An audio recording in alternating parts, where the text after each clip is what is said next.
Growing up in a sports household can be tough, and with MMA reaching its 30th anniversary, we have the first wave of new fighters who are finding this out for themselves. Today, we look at the sons and daughters who followed their parents' footsteps into the octagon, some of whom surpassed their father's legacy, and others who succumbed to the expectation. Welcome to the INC, and these are 5 second-generation MMA fighters. While most second-generation athletes face the burden of their parents, McKee had the opposite problem. Antonio McKee had been one of the most divisive fighters of the 2000s, having amassed an undefeated streak of 15 fights in smaller promotions around the world. But his unashamedly dull fighting style meant no major promotion was willing to sign him. McKee began winding down his career in 2014, and at this point, AJ had amassed a 6-1 amateur record. This caught the attention of Bellator boss Scott Coker, who signed the Notre Dame alum to his first pro contract at the age of 20. The youngster never looked back. While Antonio was maligned as a boring fighter, the younger McKee was a perfect storm of knockout power and wild submission attempts, and soon began making easy work of the Bellator undercard. At the time of writing, McKee holds the record for the longest winning streak in company history, as well as the most submission and knockout wins in the featherweight division. And that's where we're talking about. It's all over! Knockout! AJ McKee! McKee's success led to a unique moment in 2019, when the elder McKee came out of retirement to fight alongside his son at Bellator 228. Both men claiming one-sided wins, including a rare Antonio stoppage against 13-8 William Sriapai. McKee finally earned his jumping quality when he was entered into the 16-man Bellator Featherweight Grand Prix, beating Georgi Karahanyan and Derek Campos, before a consensus submission of the year against Darian Caldwell. And it's all over! Just like that! Darian Caldwell submitted by AJ McKee! McKee is set to face the featherweight champion Patricio Pitbull later this month, knowing another win could secure his place as one of the company's all-time greats. Ryan Couture was one of the first high-profile second-generation fighters, and one of the most mistreated. Ryan's father Randy was one of the most legendary fighters in UFC history, a former heavyweight and light heavyweight champion with wins over some of the sport's all-time greats, accolades which earned his place in the UFC Hall of Fame in 2006.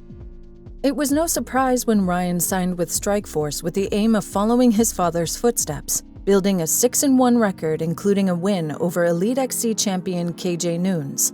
And when Strikeforce was absorbed by the UFC in 2013, Ryan's contract was one of the many transferred to the promotion. Ryan's signing, however, came at the worst possible time. Randy had just endured a public falling out with Dana White over his decision to work on the Bellator reality show Fightmaster, with many fearing the younger Couture would feel the wrath of the UFC president. I called Ryan Couture, and I said, Ryan, let me put it to you this way. This is probably going to be the weirdest conversation you're ever going to have with me. You signed a deal with us to fight in the UFC. I want you here if you want to be here. But I need you to understand this. Me and your dad are not good. Me and your dad are never going to be good. Ever again, as long as I walk this fucking planet. Despite White's insistence Ryan would be treated fairly, Couture was given a baptism of fire against Ultimate Fighter winner Ross Pearson. Couture took a page from his father's book to win a cagey opening round, before Pearson's knockout power proved too much to handle in the later stages of the second. He faced another tough alum in his sophomore outing against Al Iaquinta, MMA's top real estate agent, putting in a dominant performance to win a unanimous decision, after which Couture was quietly axed by the UFC. Couture followed his father in signing for Bellator, where he enjoyed middling levels of success, before his appointment as CEO of the Extreme Couture training camp signaled the end of his career. Ryan wasn't the only one to fly the Couture name, as Randy's ex-wife Kim endured a short-lived career in the early 2010s, before realizing talent wasn't part of the divorce settlement. Oh, and now Couture getting lit up by Vera. Couture being pasted. She's turned away. Carrie Vera wins her Strikeforce debut. The surname Gracie carries history, honor, and a truckload of pressure, especially if you're the son of the greatest Gracie of them all. Rickson Gracie first came to prominence in 1980, when as a 21-year-old he submitted Vale Tudo legend Hey Zulu, despite the disadvantage and difference of 100 pounds. Successful spells in MMA, Jiu-Jitsu, and Sambo would follow, during which Rickson claimed a disputed 400 wins across all disciplines. While questions remain over legitimacy of Rickson's record, there's no denying the achievements of his son Crone. For nearly a decade, the younger Gracie established himself as one of the top jiu-jitsu practitioners in the world, winning the ADCC World Championships in 2013, before making his first steps into MMA with the Rizin promotion a year later. After a 4-0 record in Japan, Gracie was signed to the UFC, where he took on featherweight veteran Alex Caceres on the undercard of Fight Night Phoenix. Gracie would make easy work of his opponent, taking Caceres down early before finishing with a rear naked choke, and in doing so becoming the first Gracie to win in the UFC since his uncle Royce in 1994. There's the tap from Gracie! Living up to the hype in the debut! The hype around Crone saw him given a co-main slot against Cub Swanson at Fight Night Tampa.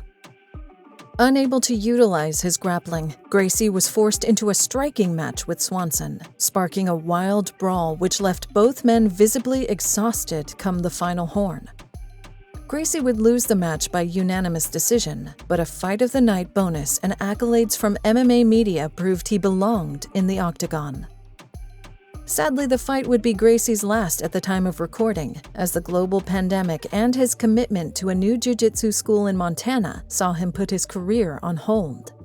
Fingers crossed it's not another 25 years before we see another Gracie in the octagon. Bella Mir entered MMA with big shoes to fill, in more than one sense. During the dark age of the UFC heavyweight division, Frank Mir was one of its biggest highlights. The former champion is considered one of 265's greatest grapplers, holding the record as the longest tenured fighter in company history, as well as being the first man to finish MMA legend Minotauro Nogueira. By the time Frank started winding down his career, Bella was taking her first steps to the sport. After spells in football and softball, Bella found success in jiu-jitsu and wrestling tournaments, eventually doing enough to convince her dad to pursue a career in MMA. The 17-year-old Mir made her pro debut for the Icon Fighting Federation against fellow newcomer Danielle Wynn. Bella used her father's intuition to control the first 2 rounds with grappling and submission attempts. While her opponent rallied with a late guillotine attempt, the younger Mir held on for a unanimous decision. Bella returned to Icon 2 months later to take on Mexican fighter Alma Cespedes. Bella would make easy work of her opponent, taking the fight to the ground immediately before finishing her overwhelmed opponent with a rear naked choke. Now 2-0, Bella Mir makes short work of Alma Cespedes. Bella doing work tonight here in San Carlos. Bella wasn't the only daughter of a heavyweight great to try their hand at MMA. Ann Ribeiro, daughter of UFC veteran Bigfoot Silva, made her MMA bow at an amateur event in 2019. Continuing her father's recent form by losing a split decision. Ray Cooper III may be one of the best fighters you've never heard of. While he never competed for a major promotion, Ray Cooper Jr. was one of the pioneers of Hawaiian MMA, fighting almost exclusively for promotions on the island where he claimed wins over Jake Shields and Hermes Franca. For most of his career, it looked like Cooper would endure a similar run, amassing a 14-5 record against opponents with middling levels of quality, with few expecting him to make an impact at the top level of the sport. That all changed in 2018 when Cooper was announced as one of the fighters for the inaugural season of the Professional Fight League.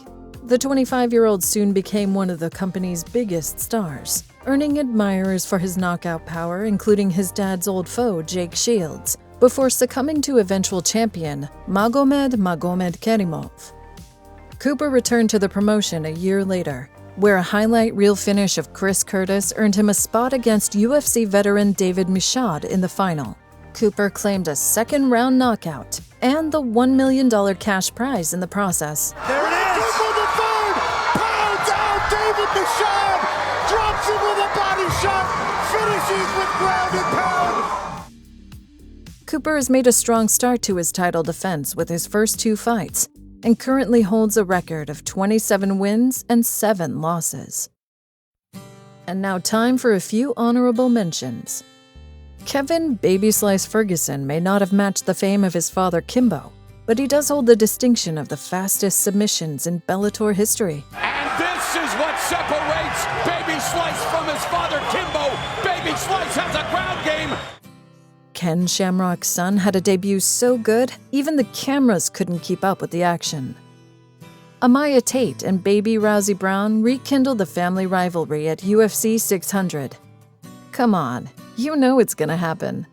Baddest baby on the planet. Coming to you soon. Watch out. September 22nd. This is the INC. Like, share, subscribe, and be sure to ring that bell so you never miss a video.